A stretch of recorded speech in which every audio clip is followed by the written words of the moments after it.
Mégahertz. Petit podcast pour de grands effets, pourvu qu'on s'aligne et qu'on se connecte, parce qu'on est en orbite et il est important de se connecter. Mégahertz. Je m'appelle Ebi, je suis infirmière en psychiatrie et créatrice de ce podcast, Mégahertz ou MAG dans la barre de recherche. Mégahertz parle principalement de santé et de bien-être, mais pas que. Il a pour objectif de démystifier et apporter de la lumière sur des réalités scientifiques et spirituelles insoupçonnées. C'est aussi l'envie de partager tous ces sujets qui m'animent, qui me caractérisent, héritage, transmission, identité, mes valeurs, nos histoires, nos savoirs. Je te laisse à souhait commenter cet épisode, liker, partager sur tes réseaux, t'abonner et mettre un max d'étoiles sur iTunes pour augmenter la visibilité. Et pour la bande-son que tu entends, elle est produite par Jordan Hipbits sur Insta et le montage et habillage sonore par Les Belles Fréquences. Mais pour tout savoir, faut qu'on se connecte, faut qu'on échange. Prends le temps alors. Et bien, microphone. À vos écoutes, chers électrons libres. Mégahertz est. Bonjour à toutes et à tous, c'est avec le plus grand plaisir que je me retrouve à nouveau au microphone. Le break estival de Mégahertz est bel et bien fini, c'est la reprise. Mégahertz reprend du service, toujours dispo sur les applis d'écoute habituelles en tapant MAG dans la barre de recherche pour Mégahertz bien sûr et MAG Podcast sur Insta. En espérant que votre été a été ressourçant et que la reprise des activités professionnelles et autres se soit aussi bien passée que la mienne. J'ouvre la nouvelle saison, toujours du travail, l'huile de coude et quelques changements. Nouvelle saison, nouveaux épisodes, nouveaux invités et plus encore. On sort gentiment de l'été et je vous propose, chers électrons libres, de découvrir diététique. Mégahertz est diététique. Prévention, autonomie, responsabilité, c'est le créneau de Charlène, la diététicienne au parcours atypique qui nous rappelle la définition et l'intérêt de son métier.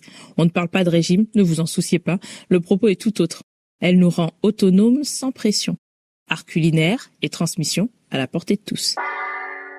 Charlène, bonjour. Aujourd'hui, Bonjour. tu es notre invitée du jour. Et je te laisse tout le plaisir de te présenter. Donc, qui es-tu? Alors, je m'appelle Charlène Goindin, j'ai 36 ans, je suis martiniquaise et du coup, je suis aussi l'aînée d'une famille de 5 enfants. Je suis diététicienne depuis bientôt un peu plus d'une dizaine d'années et j'ai un parcours un petit peu atypique. Atypique en quoi, en fait? Alors, je suis diététicienne, mais je suis surtout une diététicienne donc qui a poursuivi son cursus, puisque pour être diététicienne, il faut passer soit un BTS diététique, donc c'est sur 2 ans, ou alors faire un DUT, c'est un diplôme universitaire, sur 2 ans aussi, avec une spécialisation pour la nutrition. Et après, c'est donc ces 2 années de BTS diététique, j'ai continué, j'ai fait un parcours en université, je suis retournée à la fac sur les bancs pour faire de la science de l'éducation. Et ensuite, j'ai poursuivi un petit peu plus tard, une année en plus, plutôt sur un aspect de santé publique. D'accord. Ah oui, t'as pas du tout pris le parcours conventionnel, en fait. Exactement, j'ai pas un parcours conventionnel, j'ai pas poursuivi dans la nutrition parce que de par mon parcours professionnel, en fait, j'ai été engagée sur des missions complètement différentes qui n'avaient rien à faire avec la nutrition et ça m'a ouvert un petit peu plus de perspectives. Quand j'ai commencé mes études, j'étais diététicienne dans une structure, j'étais apprentie dans une structure, dans un ESAT. Donc, c'est une structure qui apprend à des personnes qui ont un handicap un métier. Et là, particulièrement, c'était dans un métier de la cuisine. Et pour le coup, ce qui a été intéressant, ça a été, alors, d'une part, de mettre en place des projets d'apprentissage, par exemple. Ce qu'il faut savoir aussi, c'est que le métier de diététicien, c'est pas uniquement prendre en charge des personnes pour perdre du poids. Par exemple, ça va être aussi tout ce qui est en relation avec l'alimentation. Ça peut être des audits, par exemple, sur l'hygiène alimentaire. Et dans les structures de cuisine collective, par exemple, on fait beaucoup d'audits. On va vérifier que les conditions de préparation des plats soient dans des bonnes conditions. On va aussi faire attention que ce soit à des bonnes températures, que la chaîne du froid se fasse, etc. Et toutes ces petites tâches au quotidien, il fallait les apprendre à des personnes qui avaient un handicap. Donc, ça mettait en place d'autres types de compétences que la nutrition, à savoir toute la pédagogie, à savoir aussi de pouvoir manager une équipe. Voilà, ça faisait appel aussi à d'autres compétences. Et c'est surtout l'aspect éducation qui m'a donné envie justement d'explorer ce terrain-là et de pas faire que donner des conseils en nutrition et puis que les personnes puissent les appliquer. Je me suis rendu compte qu'en fait, la nutrition, on pouvait l'explorer sous tellement de formes différentes. On pouvait vraiment mettre en place des choses complètement différentes, avoir un processus aussi complètement différent au niveau des patients. Que voilà, j'ai décidé de continuer un petit peu dans le champ de l'éducation pour voir un petit peu ce que ça allait donner. Okay. Et puis ça a matché, ça m'a plu. Ok. Et juste à parler d'un ESAT, pour ceux qui savent pas ce que c'est, en travaillant en psy, je vois bien le genre, mais pour tout le monde, que les gens puissent comprendre et suivre, qu'est-ce qu'un ESAT? Alors, un ESAT, c'est une structure qui va être mise en place pour apprendre à des personnes des compétences, alors pour pouvoir être autonome au quotidien aussi, d'une part. Il y a un apprentissage à ce niveau-là, et aussi l'apprentissage d'un métier avec les ressources et avec les capacités dont ils ont, en fait, qu'ils ont au final. Donc, c'est un accompagnement aussi avec des éducateurs. Il y a une équipe quand même pluridisciplinaire qui est là pour aider les personnes à apprendre un métier. D'accord, ok. Donc, du coup, tu as un parcours en effet assez atypique parce que normalement, le circuit de diététicienne, il est beaucoup plus court et beaucoup plus scolaire, on va dire. C'est ça, hein? Il est surtout, oui, effectivement, il est beaucoup plus court et puis il s'articule beaucoup aussi sur, si tu veux, une spécialisation au niveau de la nutrition parce que le BTS diététique, c'est quelque chose qui est quand même relativement vaste. C'est-à-dire qu'on va apprendre beaucoup de choses en peu de temps. Il faut savoir que dans d'autres pays, le BTS diététique se fait sur 3 ans. En France, il est sur 2 ans et c'est assez dense. Et au final, on apprend beaucoup de choses, mais vraiment, ça va avoir un aspect général. Et après, une fois qu'on pratique, ce qui est intéressant, c'est aussi de poursuivre au niveau de la scolarité pour pouvoir apprendre des spécialisations, soit au niveau des publics, par exemple, on va faire de la pédiatrie ou de la gériatrie, etc. Ou ça peut être aussi dans l'accompagnement du patient, on peut passer des diplômes universitaires pour justement monter un petit peu plus en compétences et pouvoir mieux accompagner les personnes. Ok. Et du coup, ça fait combien de temps que tu fais ça? Il me semble que je sais plus si tu l'as dit. Oui, alors je suis diététicienne, j'ai été diplômée en 2011. Ok. Voilà, sachant que j'avais déjà commencé à pratiquer puisque j'ai passé mon diplôme en étant en alternance. Et ça a pas mal forgé mon expérience parce que pour le coup, j'ai travaillé dans des structures complètement différentes. Donc, il y avait les AT, mais j'ai suivi aussi une diététicienne Weight Watchers. J'ai commencé chez eux. En fait, j'ai débuté pendant quelques années. Oui, tout à fait. Points, là, compter des points. Okay. Exactement, c'est les petits points. En fait, c'est quand même très intéressant parce que du coup, ça aussi, ça faisait quand même appel à l'éducation des personnes. Hein. C'est vrai que c'est un comptage de points, mais ça apprend aussi d'autres choses. Ça apprend aussi à se responsabiliser. Ça apprend aussi quel type d'aliment je vais choisir au détriment des autres. Ça apprend aussi à faire attention, être attentif à ses propres sensations. Ça fait aussi appel à d'autres choses. Et c'est vrai que ça reste assez ludique. Donc, j'avoue que sur cet aspect-là, ça m'a beaucoup plu. Et ensuite, j'ai continué. Alors aussi, j'ai continué en libéral pendant quelques années.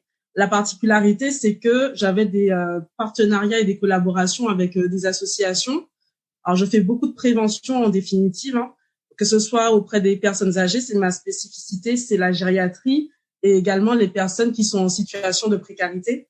Ça me tient vraiment à cœur de pouvoir monter des actions avec ces populations parce qu'il y a un réel besoin. Et je pense que c'est des publics qui sont vulnérables et que c'est important aussi de leur donner des informations et de leur donner des clés pour qu'ils puissent être un petit peu plus autonomes et qu'ils puissent aussi être en meilleure santé finalement. Mais tu vois, quand tu dis ça, c'est super intéressant, mais en fait, pour le coup, en meilleure santé, on associe souvent, comme tu disais, la diététicienne à un régime, mais qu'est-ce que c'est exactement qu'une diététicienne pour le coup?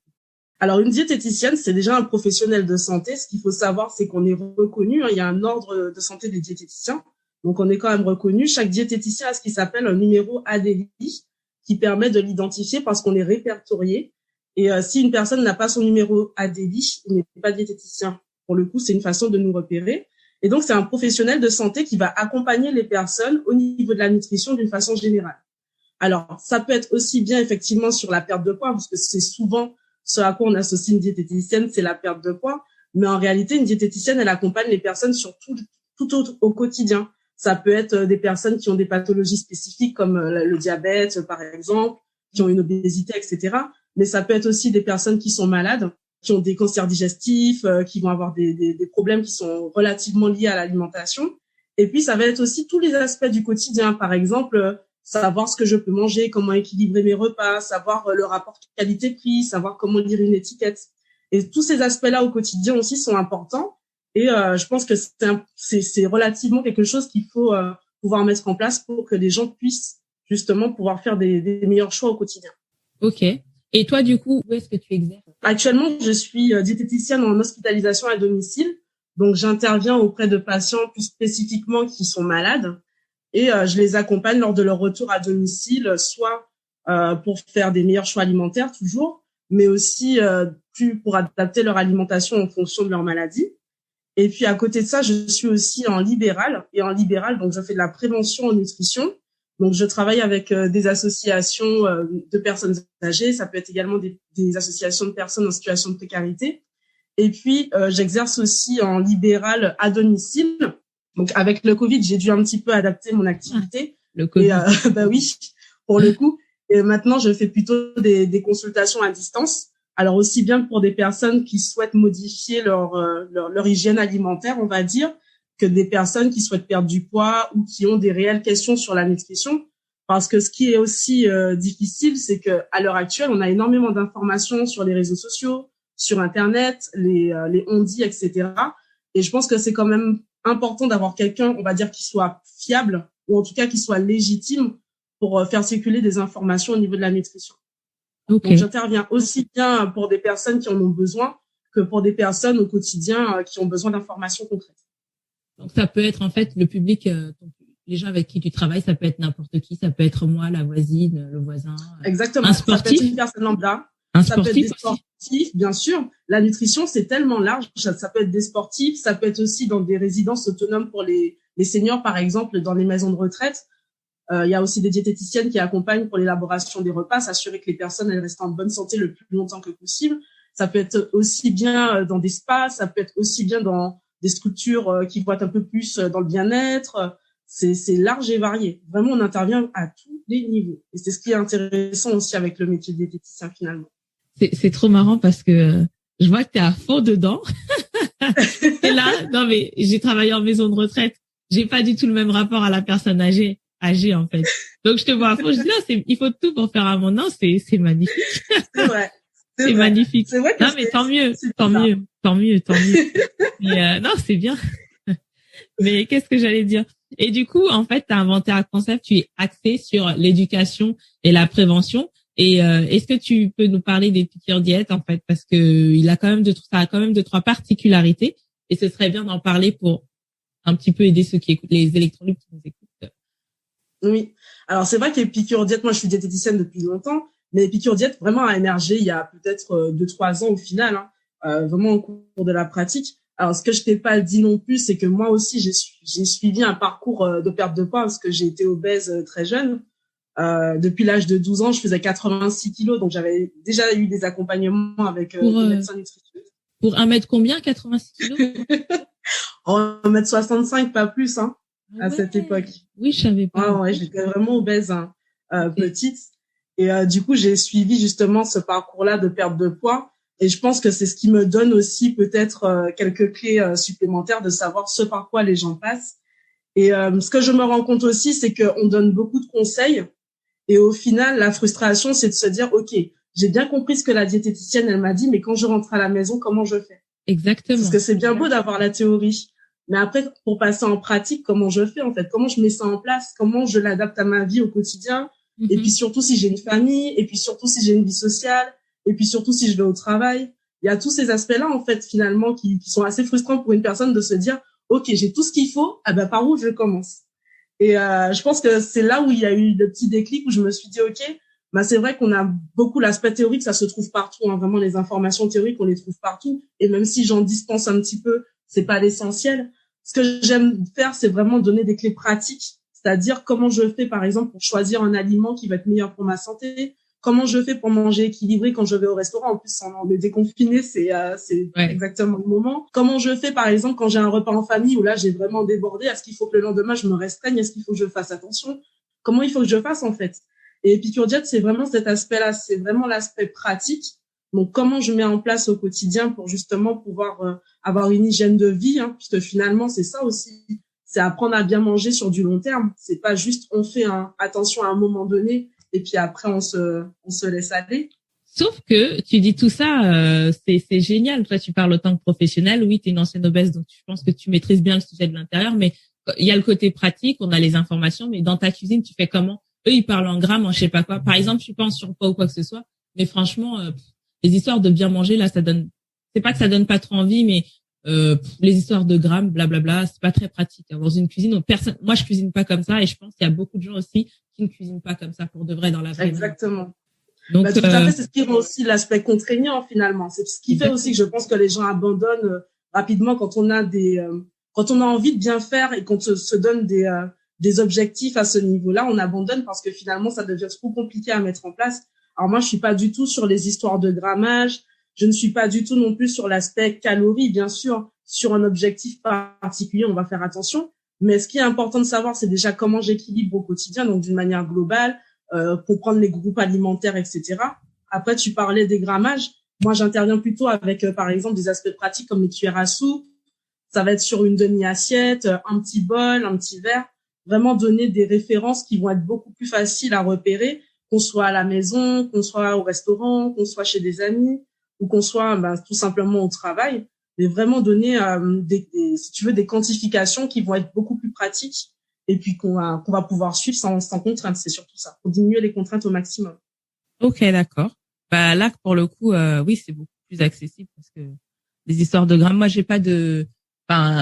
personnellement, j'ai pas de balance non, c'est les gens qui font de la pâtisserie ou qui sont à fond là-dedans. Quand, je sais pas, on fait du riz, des pâtes ou autre chose, on mesure.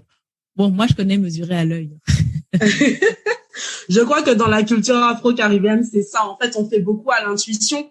Et finalement, ce n'est pas plus mal, parce qu'on se rend compte qu'on a aussi des réflexes qui sont relativement liés à l'aspect santé, sans qu'on le sache. Des fois, on fait des associations alimentaires qui ne sont pas forcément, qu'on va pas forcément connaître parce qu'on a vu nos parents faire. Donc, on va imiter. Mais il y a une réelle raison de santé derrière.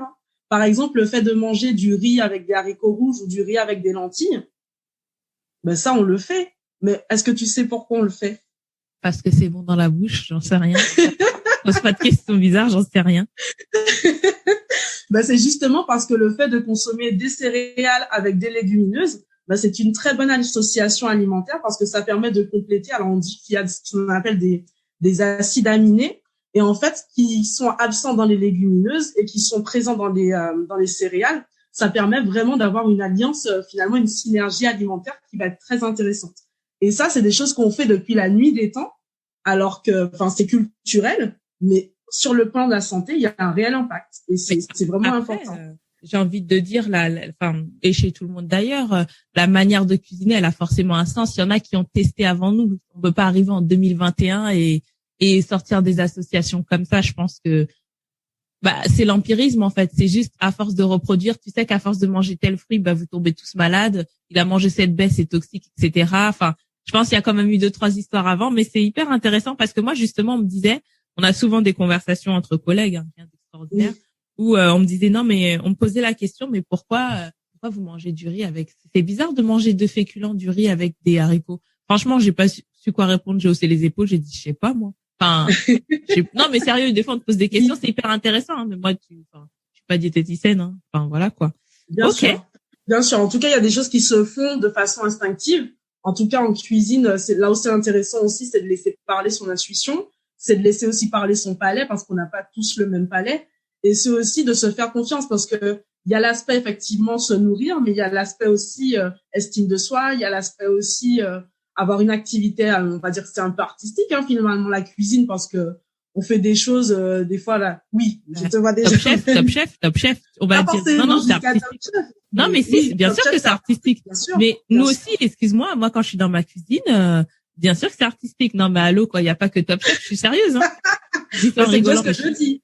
C'est bien ce que je dis, c'est une activité artistique et c'est à la portée de tout le monde surtout. Donc, ce qui est important, c'est de savoir aussi que quand on fait de la cuisine, on n'est pas forcé de rester 4 heures en cuisine. On peut faire des choses très bien en 30 minutes, en 20 minutes, en 1 heure. Voilà, c'est aussi adapté en fonction de ses possibilités. Donc, vraiment, Épicure Diète, c'est l'aspect pratique, c'est comment je fais au quotidien, mais c'est aussi essayer de comprendre comment se font les choses.